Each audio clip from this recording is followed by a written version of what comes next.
So we are here to talk about type 2, but before we start, I'm going to go through the regular etiquette. So as we're talking about the types, I ask that you please be mindful not to use absolutes. So we do not say, I don't like type 4, I always like type 7. There's 7 billion people in the world. We're all individuals. So I just want us to be all very kind of conscious of how we're speaking. What you can say is, I like highly evolved type 2s when they do this, or I am challenged by lowly like unevolved type 2s when they do that. You can talk about the behavior, but please don't talk generically about type.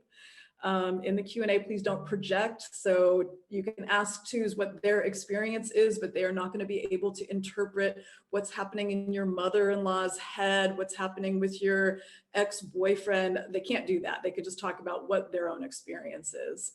And finally, to be an Enneagram type, you are most of the things most of the time. So probably throughout this talk, you will hear characteristics where you think, I have that, maybe I'm a type 2.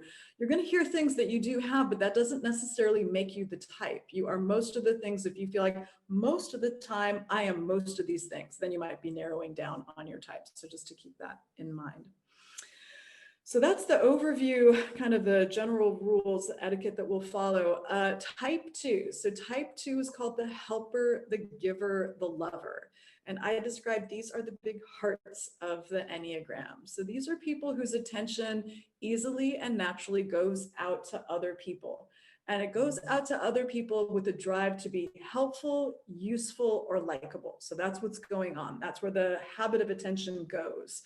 Habit of attention goes towards other people and moves away from themselves. So this is kind of that imbalance that 2s end up having. What does this person look like? Well, they tend to have really high emotional intelligence. So this is somebody who can step into a room and pretty quickly pick up on the vibe of what's happening. Are people happy? Are people sad? Someone's having a bad day. They can feel all of that. This is somebody who tends to be a good host or hostess. So they remember your name, they know where you're from, they remember your favorite foods, they'll remember your birthday, they're going to buy thoughtful gifts. And a lot of type 2s will talk a lot about gift giving. They like to give gifts that makes them feel good. So this can be somebody, again, who's really kind of thoughtful. These are people who tend to have weak personal boundaries. So a personal boundary is this idea that if I don't want to do something, I can say no. 2s struggle with that because they sort of have an internal narrative that I'm here on planet Earth to be useful to other people. So if you, even if you're a stranger, if you ask me to do something and I can't do it or I don't want to do it, that's a reflection on me that I don't have my act together. So it's very uncomfortable for them to say no to a request, even if it's something they really don't want to do, even if it's something from very inconvenient from someone they don't even know, even if the request is inappropriate, it just doesn't make sense. They'll feel like, the starting position is yes, I'll do it. And then I have to work hard to get to no. So this is what's happening with them. So this is the habit of attention. And just to go back, so the habit of attention is pushing them towards the needs of other people. While they're very tuned into the needs of other people, they are surprisingly cut off from their own needs. So a lot of 2s at some point in their life will have a breakdown, either a physical, an emotional, or a mental breakdown, because they are so overextended helping other people. And that is a big wake-up call and a big surprise. They usually don't realize that they've become so overextended. So that can be kind of the moment where the 2 thinks, I'm out of balance, I've got to change. And deep down in the psychology, sometimes there's a subconscious sense of pride. I'm here to offer help to the world, but I myself don't need anything. I'm good, I've got this.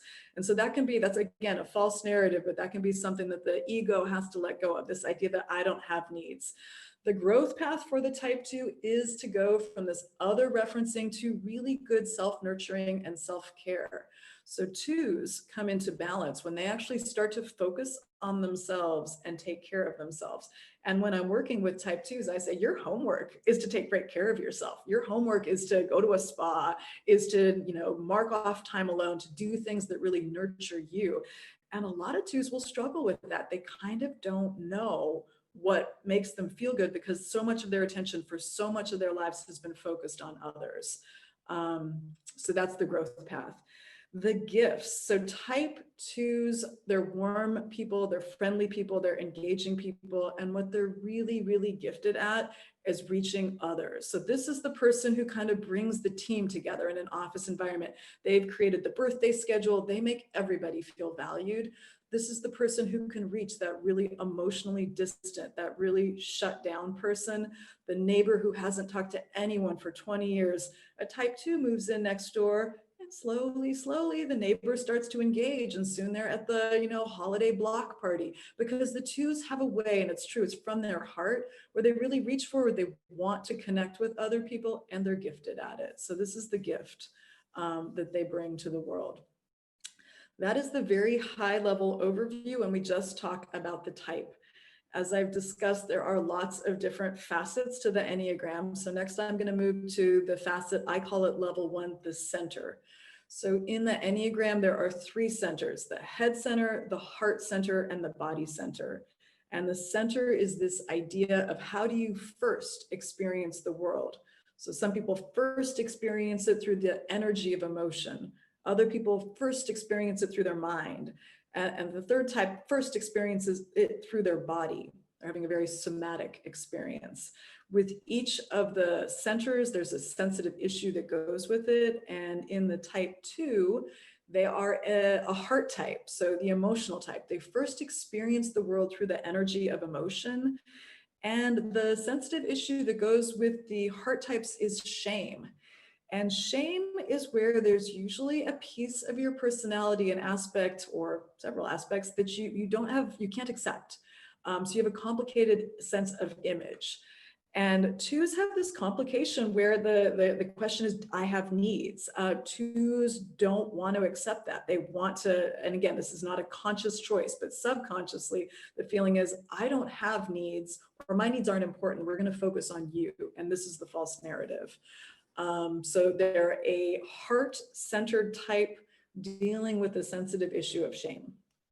So that's the first facet. The second facet I'm going to talk about are the wings.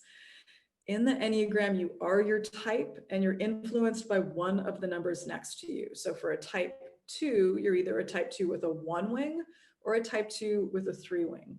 When you've got the wing, you're still having the 2 habit of attention, but now you've got seasoning kind of the other type. So for a type 2 with a 1 wing, the word that we use is servant. And this is somebody who's a little bit more emotionally contained than the 2 with the 3 wing. This is someone who their thoughts are maybe focused on other people, but they're not going to reach forward quite as effusively. They can feel a little bit cooler, a little bit more contained.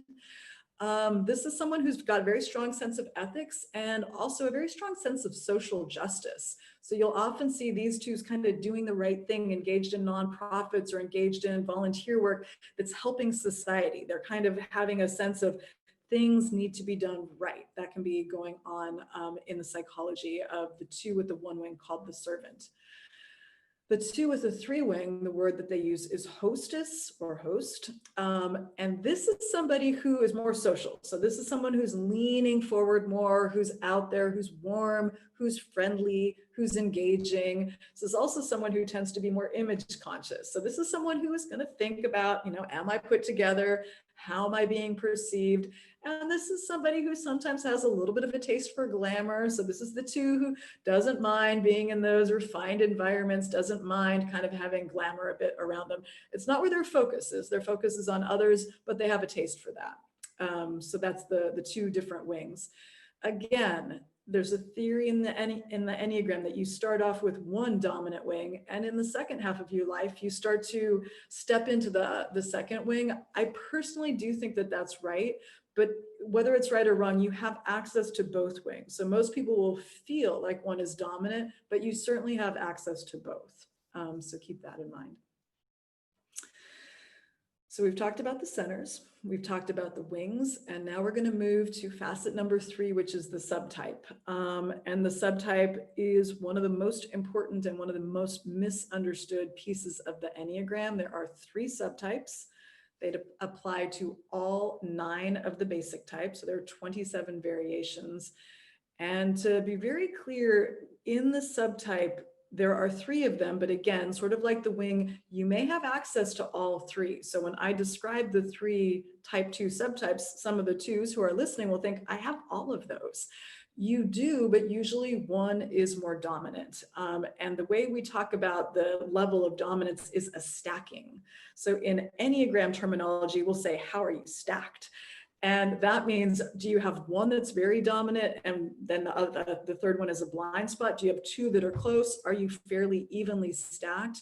The idea is there's always one that's more dominant and that's what you lead with, but you'll have access to all 3 of these. And what I say is you can think about it as a pie of 100%. So maybe 60% of your personality feels like it's social, and 30% feels like it's self-present, 10% feels like it's intimate, or whatever. You'll kind of, internally feel into your own percentage ranking, but that's called a stacking. In type 2, the self-preservation subtype is called privilege. So this is a character, a person who isn't as focused on being helpful and useful, but is more focused on being likable.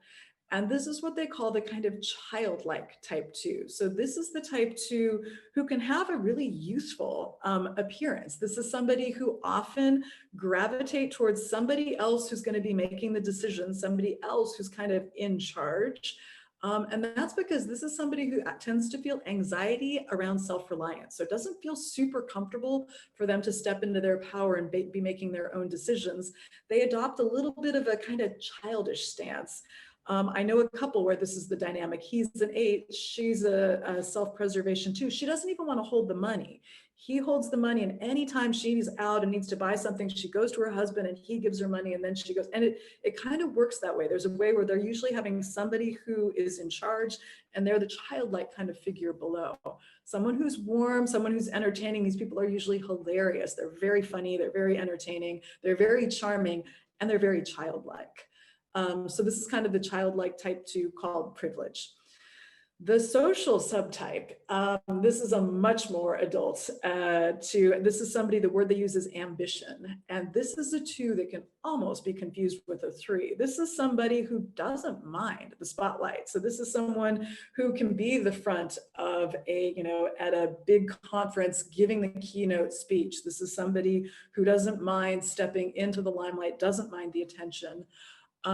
This is somebody who tends to be very strategic in their alliances. And again, this is not a conscious choice, but subconsciously, this is someone who's very kind of hierarchy conscious and is often the power behind the throne. So this is the 2 who doesn't want to be the CEO, but wants to be the one right next to the CEO, supporting that person. This is someone who tends to do very, very well in business. They're focused, they're ambitious, they can be go-getters, they can look like 3s, but when you talk to them about what's going on, they really are more interested in being helpful, providing service, supporting others. They aren't the ones who want to necessarily get the achievement themselves. They don't want that pressure. They would rather be the power behind the throne. So this is considered an adult type 2. And the third subtype, the word that they use is aggressive, seductive. And this is almost the 2 adult type 2. So this is somebody who tends to use kind of appearance, sexuality, or charm as a way to get what they want. This is someone who's got a smaller circle. It can be an intimate partner, it can be a family member, it can be a group, the entire family. But this is somebody who focuses on a small group and kind of being winning, being charming, being kind of seductive is one word, but it's almost irreplaceable, someone who's fascinating. And they use this as a way to get their needs met. This is someone who has a lot of focus on these intimate relationships. And if anything goes wrong in these intimate relationships, or if the intimate relationship ends, it can be really hard for these type 2s to let it go. So this is somebody who just kind of oozes like a magnetic charisma. And that's what it looks like in that type 2. So those are the 3, the childlike, the adult, and the very adult sort of variation. So that is the subtype. Next, we're going to move to what used to be called the stress point, and now we call the contraction point, and what used to be called the security point, and now we call the expansion point. So it's this idea that when any of us are under stress, our behavior looks different. So for the type 2 under stress, the behavior goes to type 8. And this is really interesting for the rest of us because we are used to someone with high emotional intelligence, who's warm, who's friendly, who's engaging, who's charming, who suddenly gets really angry. And it can be a huge shock to the people in their world because they're thinking, what just happened? If you press a 2 enough, eventually they'll go to type 8 and they'll blow up. And 2s will talk about it. And usually it's something around not getting the appreciation they wanted. So a lot of 2s, without maybe consciously doing it, they're doing all of this with this hope, with this belief that I'm going to eventually be acknowledged for all of the help I'm offering. If they offer and offer and offer and they don't feel like they're getting appreciation, that can come up in anger. And it's almost, again, the beach ball analogy. It's like a beach ball being pressed down that pops up. So sometimes it'll come up in a sort of weird way. So it might be the 2's been doing something, making cookies all night, and then gets really angry because the husband didn't pour her a cup of coffee in the morning. It's not about the coffee. It's about this lack of appreciation, but that's what it can look like. So when 2s are under stress, they go to type 8. When 2s are feeling good, when they're in their kind of place of security and their place of expansion, they go to type 4. And this is another interesting kind of element because 2s generally present as happy. 2s have this sense that the world likes a happy person. So even if I'm feeling sad, I'm going to present happy. When they're feeling better, when they're feeling like I can actually just show up as I am, they go to type 4. And this is a little bit more accessing the full emotional spectrum. They can be a little bit more messy. They can show their whole range of emotions, which sometimes includes feeling sad, feeling vulnerable. And when they share that, it's interesting because it often brings the rest of us in a little bit more and allows us to really see that the 2 does have needs. There's a way where 2s often present as though they don't have any needs, and the rest of us kind of go along with that story. When they're feeling really relaxed, they'll say, I'm tired. I'm burned out. I just need a day for myself. And that's them going to 4, where they can really show up quite authentically.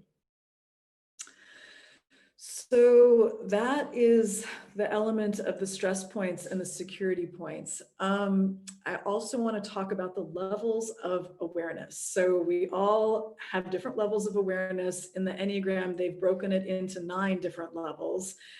And the idea, this is when you're highly aware of your own behavior, you're able to modulate it, and you're able to relax your habit of attention. What we're all shooting for is that top grouping, highly self-aware. And what happens when people start to reach there, it becomes very difficult to figure out what their Enneagram type is. All the Enneagram types kind of look the same because you're not acting out your habit of attention.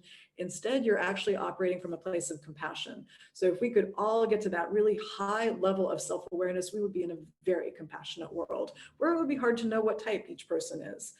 In the type 2, what does that look like? This is somebody who's humble, who's altruistic, who's direct, who's pure, and whose behavior is balanced with self-care. So this is not someone who's running around meeting the needs of other people all the time. This is someone who is probably acting in service of others, but is also in a very balanced way taking care of themselves.